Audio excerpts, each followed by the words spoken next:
Hi AD, I'm Dakota. Welcome to my house. It was a startling turn of events when the news first broke that Sam Heughan, the acclaimed Scottish actor best known for his leading role in the series Outlander, had cancelled a much-anticipated Scotland tour with Dakota Johnson, the Hollywood actress who had been not only a professional collaborator on several projects but also a friend whose presence had been warmly associated with this venture. And though the official line was bluntly brief, irreconcilable differences, the ripple effect of such a curt announcement was profound, stretching far beyond the confines of a single press release and into the imagination of fans, the whispers of industry insiders, and the heated battleground of online forums where speculation burned with relentless intensity.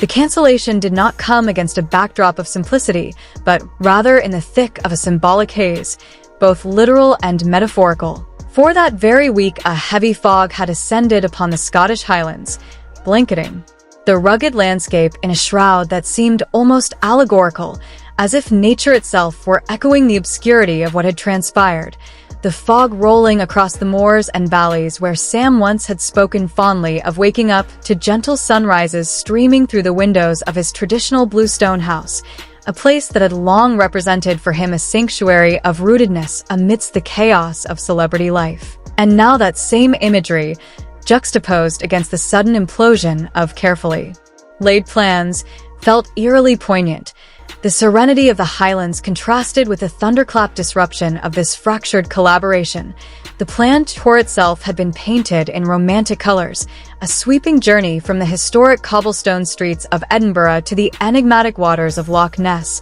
onwards across the vast and windswept Highlands, and finally out toward the west coast with its rugged cliffs and secret beaches where folklore lingers like sea spray and Sam and Dakota, according to earlier interviews and promotional hints, had curated the trip not as a casual holiday but as a cultural showcase, with boutique hotels chosen for their charm, a private coach arranged for leisurely travel through small towns steeped in history, and even discussions of documenting parts of the journey for fans who adored the intersection of Scottish heritage with modern cinematic glamour. It was the sort of idea that merged personal bonding with public narrative, and to those who followed either star, the thought of them together in Scotland evoked a rich tapestry of romance, artistry, and curiosity. Yet somewhere in the midst of preparation, what began as a harmless rumor shifted the trajectory entirely, for an anonymous social media post appeared claiming that Dakota had mocked Sam's supposedly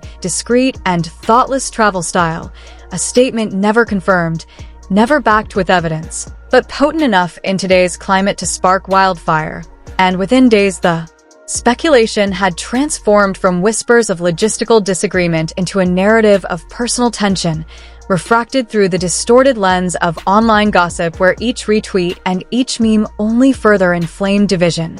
In private circles, the tale mutated further, with some insisting that Dakota had been frustrated by Sam's stubborn desire to visit an ancient Highland church as a symbolic centerpiece of the tour, while she herself had reportedly hoped for something lighter and more romantically evocative, such as a private cruise along the Western Isles. And though on the surface these seemed trivial differences, enthusiasts of celebrity psychology were quick to argue that such disagreements often mirror deeper incompatibilities, the pull between tradition and modernity, between solitude and sociability, between rooted seriousness and airy playfulness. And soon enough, the pressure cooker of expectation built up so heavily that it exploded not in dramatic confrontation, but in a clipped phone call from Sam's publicist, delivered in mid-April when everything had been perfectly scheduled. "We're out," they announced, two words that instantly dismantled months of planning and shattered the anticipation of fans who had been tracking every rumor with eager eyes.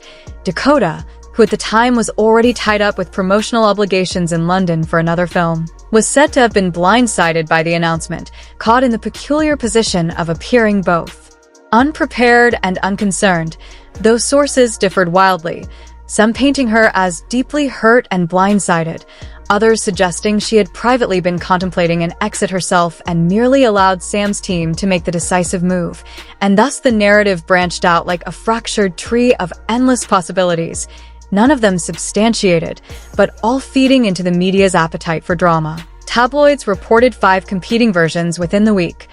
One that Sam had been overwhelmed by stress and simply could not bring himself to travel under such emotional strain. Another that Dakota had bristled at an intimate photo shoot suggestion in Inverness the previous spring, and their rapport had been deteriorating ever since. Another that the original script of the tour as presented to investors had been fundamentally flawed. Another that both stars had agreed mutually, yet silently, to end the project without explaining. And finally, the most tantalizing version, that irreconcilable. Differences, in fact, meant a personal parting of ways, not merely professionally but emotionally, a cooling of friendship that once had blossomed into something almost romantic, but could no longer withstand the friction of clashing temperaments. Fans, naturally, divided themselves into camps, some fiercely protective of Dakota, accusing Sam of cold-shouldering her just when she had embraced Scotland with genuine interest, while others insisted that Sam's retreat was justified,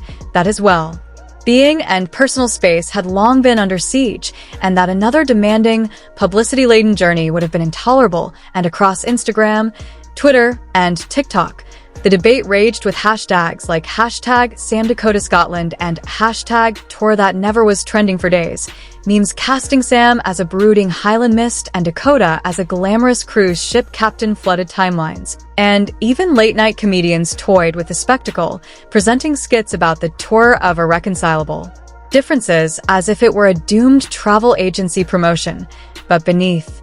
the noise lay the undeniable poignancy of a missed opportunity, for this had been a chance not only to showcase Scotland through the lens of one of its most famous cultural ambassadors, but also to bridge Hollywood and Highland storytelling in a way that could have left lasting resonance. And now instead, what remains is a fog of unanswered questions, the symbolism of mist and absence recurring as Sam, once so visibly enthusiastic, vanished into silence, absent as a ghost, while Dakota, graceful, yet distant, moved forward with her commitments, both choosing not to clarify, not to soothe speculation, but to allow the silence itself to mark the end. And in that silence lies a story as old as human relationships, that sometimes what ends is not undone by catastrophic betrayal, but by subtle incompatibility, by the steady accumulation of mismatched visions, by the impossibility of reconciling how one person longs for an old stone church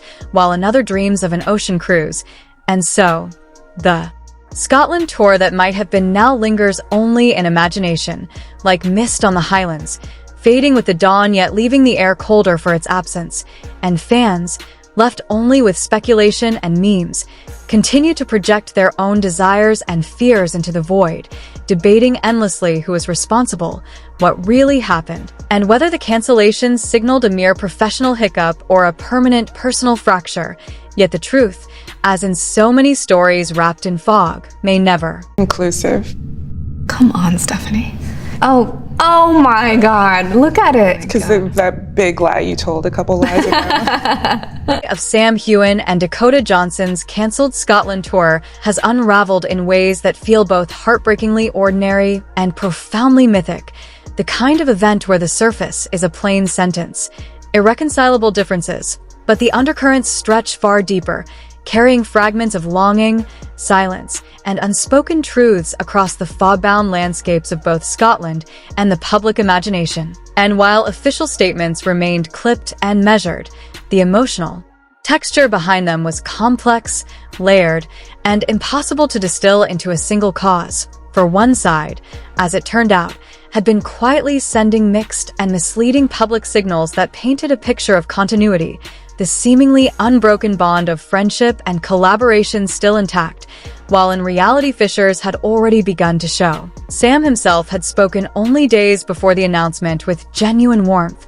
almost poetically, about what lay ahead, telling a small magazine interviewer in Edinburgh that he could not wait to walk with Dakota through a little town in the west of Scotland, pausing by the lighthouses, listening to the gadflies in the summer air, and sitting in a centuries-old tavern where they might drink tea and butter cakes together in easy laughter, words that at the time struck fans as spontaneous expressions of affection but which, in hindsight, became part of the poignant archive of what might have been.